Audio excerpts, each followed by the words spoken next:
ชอบให้บอกรักหรือชอบบอกรักคะข้อ A นะคะชอบให้บอกรักข้อ B ชอบบอกรักค่ะเหลืออีก5 วินาทีค่ะรีบกดค่ะจิ้มค่ะจิ้มเลยค่ะจิ้มให้ไวค่ะ เจเจถูกปะ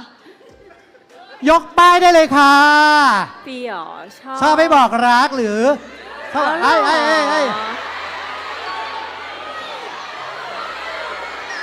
ชอบบอกรักนะคะโอ้ย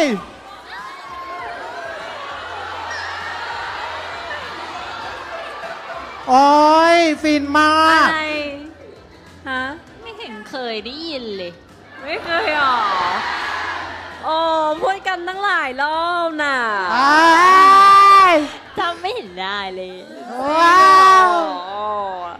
รักนะ มาต่อกันที่ข้อ 4 นะคะ หวานมากมาต่อที่ข้อ 4 เลยค่ะทายใจน้องหลิงนะคะ ชอบ